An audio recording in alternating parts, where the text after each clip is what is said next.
Assalamualaikum warahmatullahi wabarakatuh.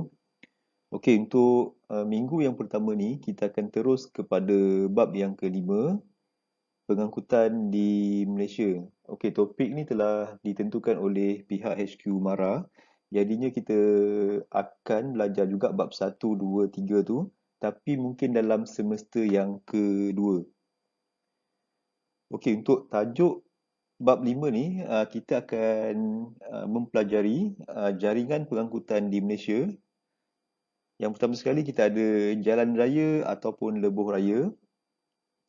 Yang kedua landasan kereta api. Ketiga lapangan terbang antarabangsa. Dan yang terakhir sekali kita akan melihat pelabuhan utama yang terdapat di Malaysia. Okey, topik yang keempat kita akan belajar tentang kepentingan pengangkutan di Malaysia, sama ada pengangkutan udara, pengangkutan darat dan juga pengangkutan air. Okey, yang seterusnya. Okey, kita akan melihat juga pengangkutan awam yang terdapat di Malaysia, sama ada teksi, bas. Okey, yang sekarang ni semakin banyaklah pengangkutan awam di Malaysia, termasuklah seperti Grab dan juga Uber. Okey, yang ketiga kita akan melihat faktor-faktor yang mempengaruhi jaringan pengangkutan di Malaysia, iaitu faktor daripada dasar kerajaan, yang kedua bentuk muka bumi, ketiga kemajuan teknologi dan yang terakhir adalah kegiatan ekonomi.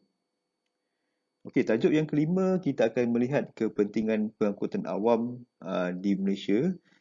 Kita nak tahulah apa kepentingan pengangkutan awam yang ada dekat Malaysia ni. Okey, yang terakhir kita akan belajar tentang amalan pengangkutan lestari.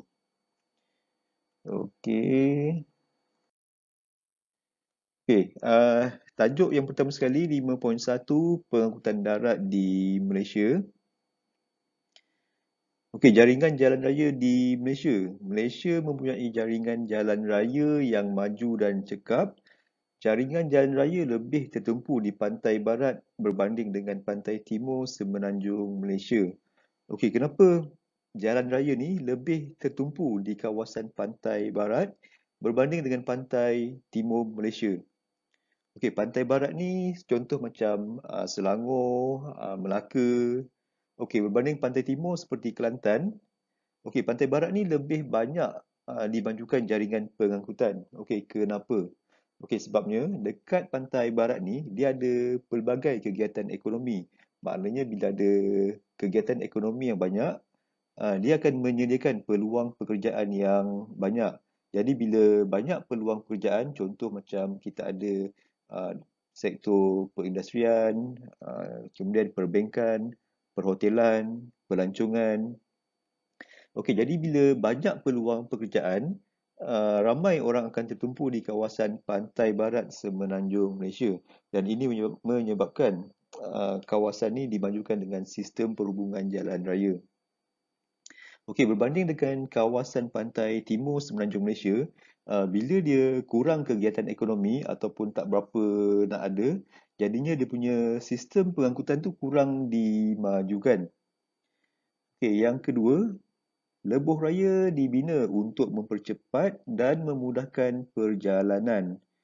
Memang kita gunakan lebuh raya ni supaya dia mempercepatkan perjalanan. Contoh macam lebuh raya utara selatan, kita boleh pergi daripada Johor Bahru ke Bukit Kayu Hitam dekat utara tu dengan lebih cepatlah berbanding sebelum ni.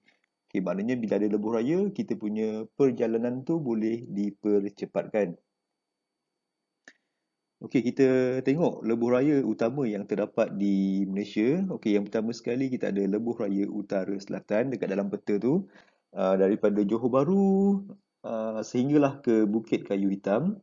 Okey, yang kedua kita ada lebuh raya Persekutuan. Okey, yang ni lebuh raya nombor 2 dalam peta tu, dia menghubungkan kawasan Kuala Lumpur dengan pelabuhan Klang.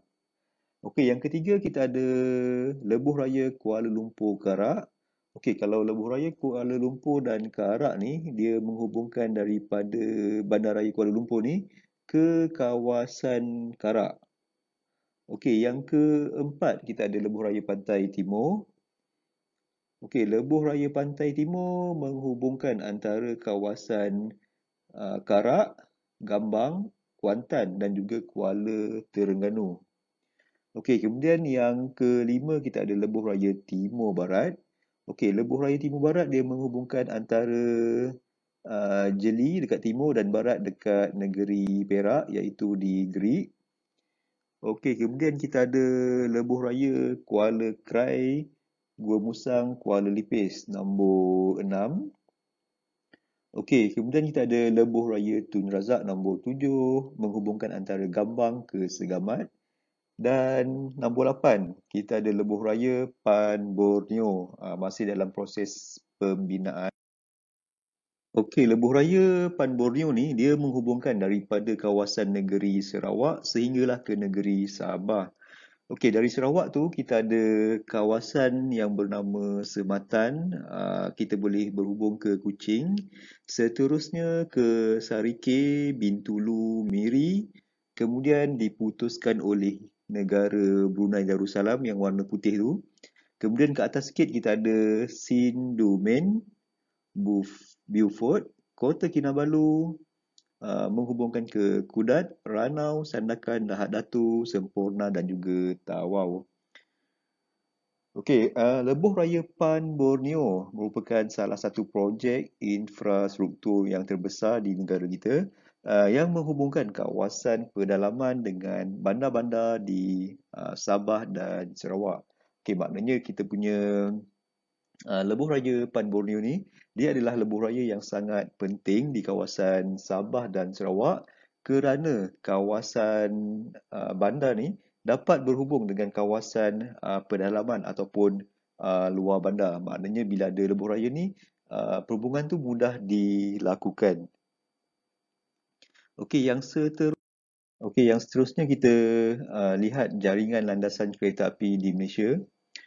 Okey, landasan kereta api yang pertama telah dibina dari Taiping ke Port Vale untuk mengangkut biji timah. Okey, yang ni pada zaman dahululah, pada zaman British. Dia nak mengangkut biji timah ni daripada kawasan Pelombongan dekat Taiping ke kawasan pelabuhan ataupun yang dikenali sebagai Port Vale. Okey, landasan ni adalah sejauh 13 kilometer yang telah dibuka pada tahun 1885.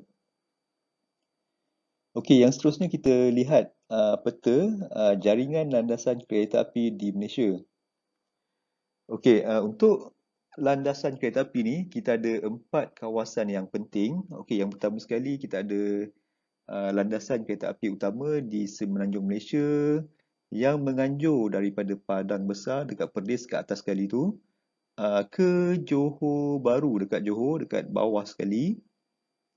Okey, yang kedua kita ada landasan kereta api daripada Tumpat dekat Kelantan yang menganjur ke Gemas, Negeri Sembilan dekat tengah-tengah tu. Okey, yang ketiga kita ada stesen Sentral Kuala Lumpur yang dikenali sebagai pusat pengangkutan rel bersepadu Kuala Lumpur. Okey, apa yang dimaksudkan sebagai rel bersepadu? Okey, rel bersepadu ni maksud dia berhubung dengan kereta api yang lain. Contoh dia macam dekat situ dia ada LRT, dia ada komuter, ada MRT dan juga dia ada monorail. Okey, seterusnya kita ada stesen kereta api Gemas. Okey, stesen kereta api Gemas ni terletak di persimpangan antara pantai timur dengan pantai barat Semenanjung Malaysia. Okey, Gemas ni terletak di Negeri Sembilan. Okey, yang seterusnya